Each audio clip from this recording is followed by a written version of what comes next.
नमस्कार साथियों, आज हम डांस ऑफ द यूनक्स के फोर्थ पार्ट पर डिस्कस करेंगे।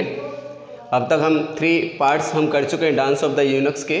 फर्स्ट पार्ट में हमने इंट्रोडक्शन पढ़ा डांस ऑफ द यूनक्स के बारे में, कमला दास के बारे में, पर्सनल जो इनकी लाइफ रही उसके बारे में हमने पढ़ा। सेकेंड पार्ट टेस्ट से रिलेटेड था, थर्ड पार्ट भी टेस्ट से रिलेटेड था। तो आज हम उन क्वेश्चंस पर डिस्कस करेंगे जो प्रीवियस एग्जाम्स में पूछे गए थे। Today we will discuss on the questions that were asked in previous exams that were conducted by RPSC. Okay, start करने से पहले मैं एक चीज़ बता देता हूँ कि हम लोगों के बीच में एक चीज़ का सस्पेंस रहता है, जैसा कि हम बिगनिंग में बताते हैं डांस ऑफ द यूनक्स के कि ये पोएम एक ऑटोबायोग्राफिकल पोएम है। तो इस पोएम में ऑटोबायोग्राफिकल नोट किस तरीके से रिफ्लेक्ट होता है, तो ये मैं आपको बता देता हूँ, इस चीज़ को क्लियर कर देता हूँ किस तरीके से कमला दास ने यहाँ पर अपनी पर्सनल लाइफ से रिलेटेड कुछ फैक्ट्स यहाँ पर बताए हैं। तो देखिएगा, इस पोएम में कमला दास यूनक्स के बारे में बता रही है कि यूनक्स की लाइफ कैसी है। यूनक्स की लाइफ एक रेस्टलेस लाइफ है, एक हेल्पलेसनेस उसमें झलकती है, एक मेलैंकोली, एक सैडनेस, ये सारी चीज़ें यूनक्स की लाइफ में झलकती हैं। यूनक्स जब डांस कर रहे होते हैं तो किस चीज़ के लिए डांस करते हैं यूनक्स? यूनक्स जो डांस कर रहे हैं तो वो अपनी लिवलीहुड को अर्निंग करने के लिए क्या कर रहे हैं? डांस कर रहे हैं। तो देखिएगा इसमें ऑटोबायोग्राफिकल नोट कैसे है। कुछ चीज़ें यूनक्स से कंपैरिजन किए। कमला दास ने बताया है कि जिस प्रकार का जीवन यूनक्स का है सेम उसी प्रकार का जीवन विमेन का भी है, महिलाओं का भी सेम जीवन है। According to Kamala Das, womens are treated in society as eunuchs are treated in society. जिस प्रकार से यूनक्स को ट्रीट किया जाता है सोसाइटी में, सेम उसी प्रकार से विमेन को भी उसी प्रकार से ट्रीट किया जाता है। विमेन यूनक्स की कोई रेस्पेक्ट नहीं है सोसाइटी में, सेम उसी प्रकार से विमेन की भी कोई रेस्पेक्ट नहीं है अकॉर्डिंग टू कमला दास। कमला दास ये बताती है, कमला दास ने बताया है कि जो विमेन्स होती हैं, जो महिलाएं होती हैं, वो महिलाओं को टॉर्चर किया जाता है समाज में। उनकी जो डिजायर्स होती है उनको नेगलेक्ट किया जाता है, उनको कोई रेस्पेक्ट नहीं दी जाती है। जैसा कि कमला दास बताती है कि a women has to satisfy her husband and his parents and his family, कि एक महिला को अपने पति को संतुष्ट करना होता है और उसकी फैमिली को भी संतुष्ट करना होता है, उसकी फैमिली को भी चलाना होता है। She has to work without joy, उसे बिना किसी के सारे काम करने होते हैं। She has to quench sexual desires of her husband, उसे अपनी जो हस्बैंड की जो सेक्सुअल डिजायर्स हैं उसको पूरा करना होता है विदाउट एंजॉइंग हरसेल्फ, बिना अपने आप एंजॉय किए। So women life is like eunuchs, is like that of eunuchs. जो विमेंस की लाइफ है और ठीक उसी प्रकार से जैसे महिलाओं की लाइफ होती है। तो जैसे टॉर्चर किया जाता है महिलाओं को समाज में, उसी प्रकार से यूनक्स को भी टॉर्चर किया जाता है। और सेम इसी प्रकार का रेस्पेक्ट, इसी प्रकार की सिचुएशन को सामना किया है किसने? कमला दास ने अपनी जीवन में, अपनी पर्सनल लाइफ में। तो इस कविता को, यूनक्स की लाइफ्स को कमला दास ने अपनी लाइफ से बिल्कुल रिलेट करके ये पोएम लिखी है। तो इस तरीके से यहाँ ऑटोबायोग्राफिकल नोट रिफ्लेक्ट होता है। तो अब हम उन क्वेश्चंस पर डिस्कस करते हैं जो प्रीवियस एग्जाम्स में पूछे गए थे, जो आरपीएससी द्वारा जो कंडक्ट किए गए थे उन एग्जाम्स में जो पूछे गए थे। फर्स्ट क्वेश्चन देखिएगा। फर्स्ट क्वेश्चन था the rhythm of the eunuchs. The rhythm of the eunuchs in vacant ecstasy. In vacant ecstasy, in dance of the eunuchs, in the poem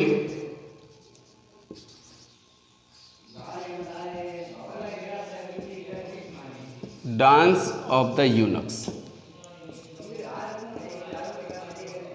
Dance of the eunuchs alludes to their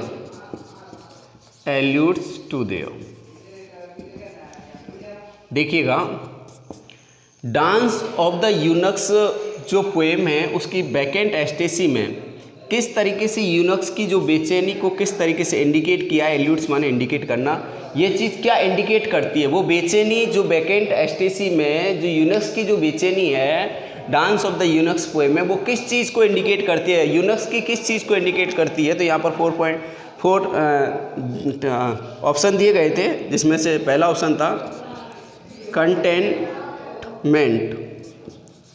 containment in life. Second point था यहाँ emotional blankness. Third point था यहाँ physical agility.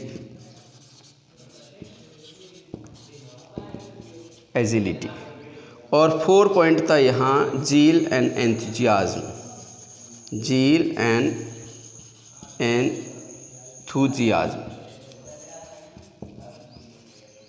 ठीक है ना, ये 4 point थे। तो देखिएगा, द रिदिंग माने बेचैनी जो यूनक्स की है इन वैकेंट एस्टेसी में। वैकेंट एस्टेसी एक ऐसा सर्वानंद जो खोखला है। Dance of the eunuchs poem में ये यूनक्स की किस चीज़ को इंडिकेट करता है।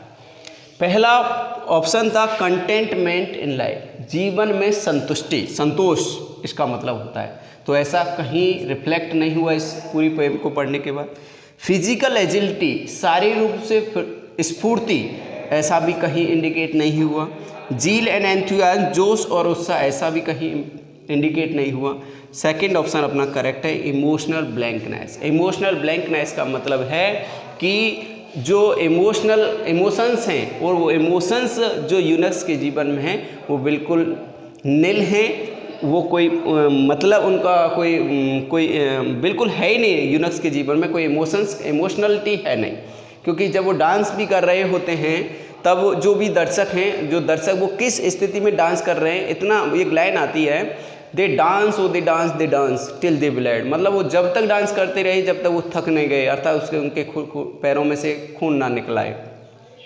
तो जो दर्शक थे उनको उनकी जो यूनक्स की जो इमोशंस हैं, यूनक्स की जो डिजायर्स हैं, उससे कोई मतलब नहीं कि ये क्या चाहते हैं, बट उन्हें अपनी सेटिस्फैक्शन से मतलब है। ऐसा ही कमला दास ने भी बताया है कि मैन को, पुरुष को केवल अपनी सेटिस्फैक्शन से मतलब है, ना कि सामने वाले पर्सन की सेटिस्फैक्शन से। यही एक तरह से सैटायर भी किया है कमला दास ने अपनी वर्क्स के माध्यम से। ठीक है, फर्स्ट क्वेश्चन ये पूछा गया था 2018 के एग्जाम में कि क्या हुआ कि the writhing of the eunuchs in vacant ecstasy in the poem dance of the eunuchs alludes to there, कि जो यूनक्स की जो एस्टेसी रिदिंग है, जो बेचैनी है dance of the eunuchs poem में इन वैकेंट एस्टेसी में, वो किस चीज़ को इंडिकेट करती है, उनकी इमोशनल ब्लैंकनेस को इंडिकेट करती है कि उनके जीवन में ये चीज़, उनके जीवन में इमोशनल क्या है, ब्लैंकनेस है, इमोशनल की क्या है, बिल्कुल शून्यता है, इमोशनलिटी की बिल्कुल क्या है, शून्यता। दूसरा जो क्वेश्चन आया था 2018 के एग्जाम में कि Kamala Das in her poem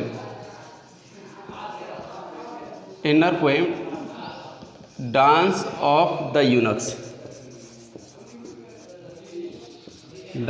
eunuchs कविता में sets up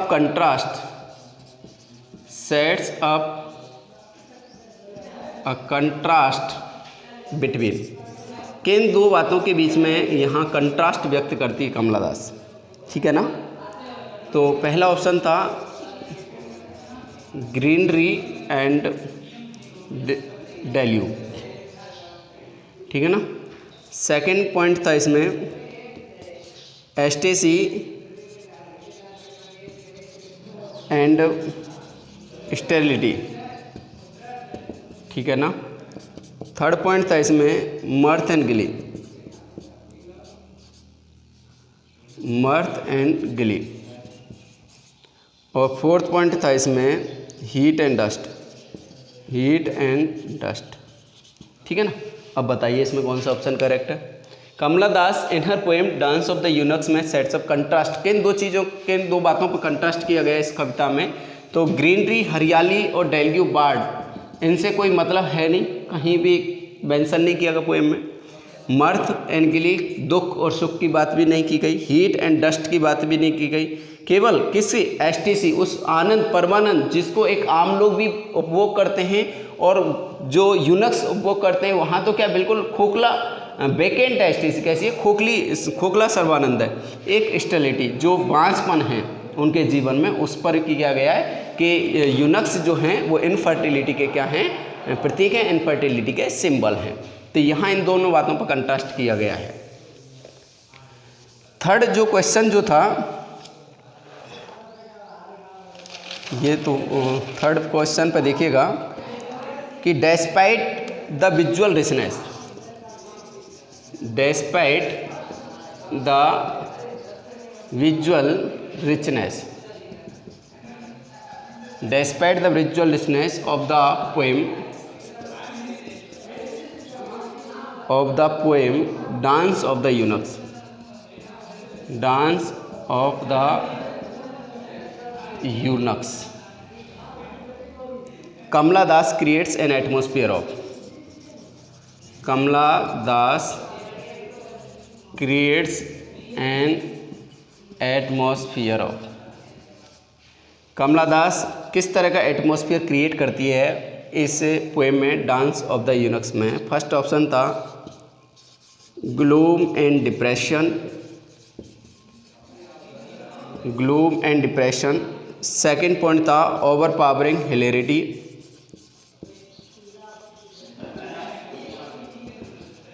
over powering hilarity. Third point था जॉय एंड प्लीजेंटनेस, प्लीजेंटनेस।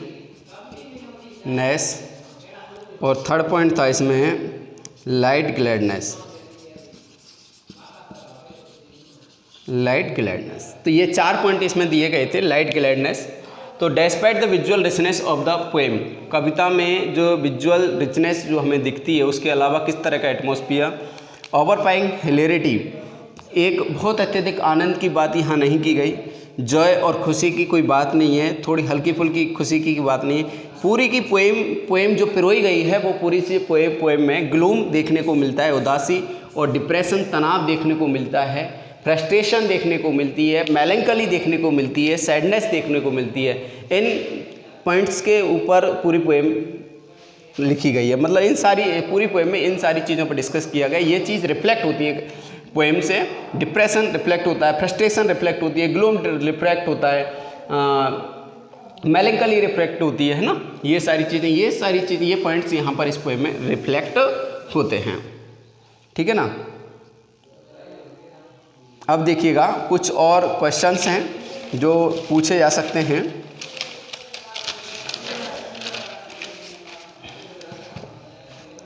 कि पहला क्वेश्चन तो यही पूछा जाता है, in which condition, in which collections, in which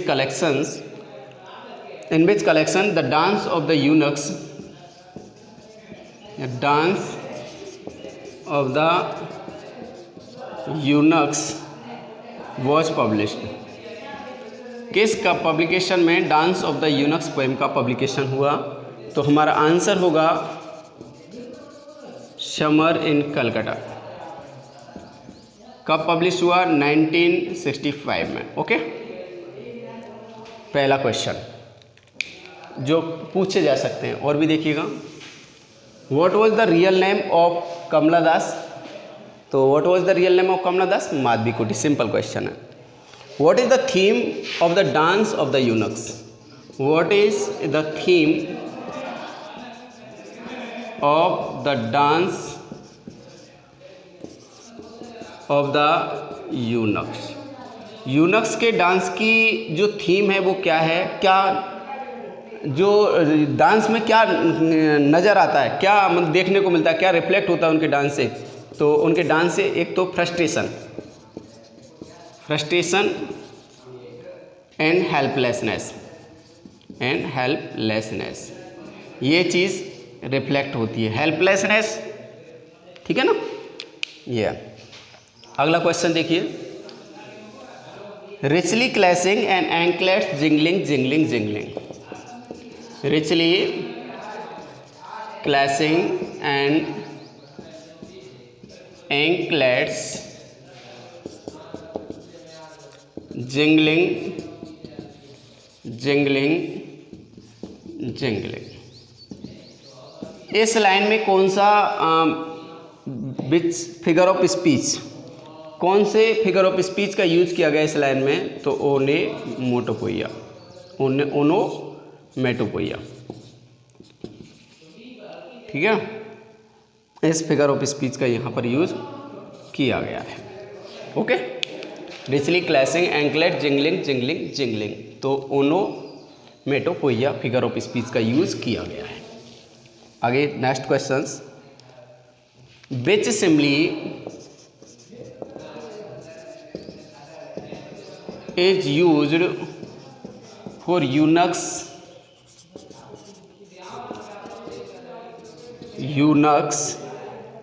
dry limbs. Eunuchs के ड्राई लिम्स के लिए कौन सी सिम्बली यूज़ की गई है? ऐसा कौन सा सेंटेंस है जिसमें यूज़ किया गया है? तो आंसर है like half burned locks from funeral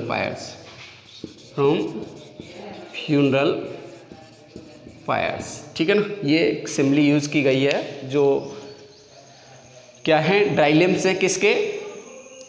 eunuchs के, उनके लिए, ठीक है ना। नेक्स्ट देखिएगा, ये which is the form of the poem dance of the eunuchs. कौन सी फॉर्म में डांस ऑफ द यूनक्स कविता की फॉर्म कौन सी है? किस फॉर्म में डांस ऑफ द यूनक्स कविता लिखी गई है? तो डांस ऑफ द यूनक्स जो कविता लिखी गई है ये डेस्क्रिप्टिव फॉर्म में है। कैसी फॉर्म में है? डेस्क्रिप्टिव फॉर्म में है। कविता की जो फॉर्म है वो डेस्क्रिप्टिव फॉर्म है, ठीक है ना। ओके, अगला क्वेश्चन होगा, all were watching these poor creatures. All were watching these poor creatures, एक लाइन आई थी इसमें कविता में, पोएम में dance of the eunuchs poem में एक लाइन थी, all were watching these poor creatures. तो क्वेश्चन यहाँ ये क्रिएट होता है कि who are poor creatures, who is poor creatures, who is poor creatures, या पुअर क्रिएचर्स कौन है? हु इज़ पुअर क्रिएचर्स यहाँ कौन है? And which figure of speech which literary device is used, और यहाँ पर कौन सी लिटरेरी डिवाइस का यूज़ किया गया है? तो देखो, पुअर क्रिएचर मैं आपको बता देता हूँ, ये यूनक्स के लिए आया है, और यहाँ जो टर्म यूज़ की गई है पुअर क्रिएचर में, यहाँ जो लिटरेरी डिवाइस यूज की गई है वो फिगर ऑफ स्पीच है मेटाफर। कौन सा फिगर ऑफ स्पीच की यूज किया गया? मेटाफर, ठीक है ना। मेटाफर फिगर ऑफ स्पीच का यूज़ किया गया है। लाइक एंड सिम्बली जैसे वर्णों को हटा दिया जाता है तो हम मेटाफर हो जाता है, ठीक है ना। Means eunuchs are like poor creatures, और सीधा उनको पुअर क्रिएचर्स का तो मेटाफर हुआ, ठीक है ना। What are the themes, what are the subjects या what are the themes of eunuchs songs. Eunuchs के सॉन्ग की थीम क्या थी? तो दो थीम थी, lovers dying and number 2 lovers dying and children left unborn, children left unborn, ठीक है ना। ये दो थीम्स थी, ठीक है ना। अब नेक्स्ट क्वेश्चन देखिएगा, रेज्ड इन वैकेंट एस्टेसी। ये लाइन आई थी, रेज्ड इन वैकेंट एस्टेसी। इस लाइन में जो वैकेंट एस्टेसी किसका सिंबल है? यहाँ vacant एस्टेसी is the symbol for, किस चीज़ के लिए सिंबल है यहाँ? तो वैकेंट एस्टेसी यहाँ जीवन में किसका प्रतीक है? जो बैरननेस का, बैरननेस इन देयर लाइफ, उनके लाइफ में बैरननेस का क्या है? सिंबल है क्या? वैकेंट एस्टेसी जो है बैरननेस का। बैरननेस का मतलब होता है इमोशनल इमोशनल ब्लैंकनेस, ठीक है ना, बैरननेस है, बिल्कुल इमोशन वाली जो बात है वो बिल्कुल है नहीं यहाँ, इमोशनलिटी की कोई बात नहीं है, ठीक है ना। तो इमोशनल बैरननेस जो बैरननेस का प्रतीक है, वैकेंट एस्टेसी, मतलब एक ऐसा आनंद है जो खोखला है, जिसमें कोई खुशी नहीं है, किसी प्रकार का कोई आनंद है, तो यहाँ वो बैरननेस या इमोशनल ब्लैंकनेस का क्या है, प्रतीक है।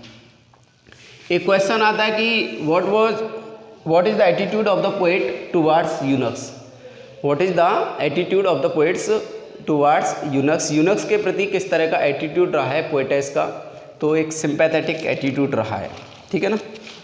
Next, what is made on their cheeks, उनके चीक्स पे क्या बने हुए थे, what is made on their cheeks, क्या थे, ग्रीन टैटूज थे। नेक्स्ट क्वेश्चन है what does sorry breast suggest for, एक टर्म आई थी, what does the term sorry breast suggest for, कि जो सॉरी ब्रीस्ट हैं वो किस चीज़ को सजेस्ट करते हैं, तो इसका आंसर है यूनक्स की स्टेरिलिटी को, अर्थात इनफर्टिलिटी को, इनफर्टिलिटी को क्या करते हैं, सजेस्ट करते हैं। ये बताते हैं कि दे हैव नो सेक्स या they belong to neither sex, okay, ये इस चीज़ को इंडिकेट करते हैं, उनकी स्टेरिलिटी और उनकी इनफर्टिलिटी को शो करते हैं। ये कुछ क्वेश्चंस हैं जो पुटअप किए जा सकते हैं, जो भी नेक्स्ट एग्ज़ाम्स हैं उनमें, और भी मैं डिटेल में थोड़ा एक टेस्ट के आधार पर बता देता हूँ 1 बाय 1 करके। देखिएगा पोएम में फर्स्ट में सबसे पहले ये क्वेश्चन यहीं से पुटअप हो सकता है कि एटमॉस्फेयर कैसा था, एटमॉस्फेयर बिल्कुल हॉट था, जो इंडिकेट करता है समर सीजन्स को। यूनक्स क्या कर रहे थे, यूनक्स डांस कर रहे थे। क्या कॉस्ट्यूम उन्होंने पहन रखी थी, स्कर्ट्स पहन रखी थी जो वाइट थी, ठीक है ना। Round and hot so hot, यहाँ फिगर ऑफ स्पीच हो गया, एलिट्रेशन। उनके हाथों में क्या, कौन सा म्यूजिकल इंस्ट्रूमेंट था, तो सिम्बल्स थे, ठीक है ना। पैरों में क्या थे, एंकलेट्स थे। गुलमोहर कैसा है, रेडिश है, लाल कलर का फायरी गुलमोहर है। ब्रेड्स लॉन्ग हैं जो फ्लाइंग कर रही हैं। आइज़ कैसी हैं, डार्क हैं, ओके। टैटूज़ का कलर क्या है, ग्रीन है। चीक्स पर क्या है, ग्रीन टैटूज़ हैं। हेयर में क्या है, जैस्मीन्स हैं। कलर्स कैसे, कुछ डार्क है, कुछ फेयर हैं। उनकी वॉइस कैसी है, उनकी वॉइस बिल्कुल हार्श है। उनका जो सॉन्ग्स हैं, उन सॉन्ग्स में किस तरह की टोन, किस तरह का मतलब टोन है, तो मेलंकली का सेंस इंडिकेट होता है। उनके जो सॉन्ग्स हैं, उन सॉन्ग्स की थीम्स क्या हैं, उन सॉन्ग्स के सब्जेक्ट्स क्या हैं, lovers dying and children left unborn हैं।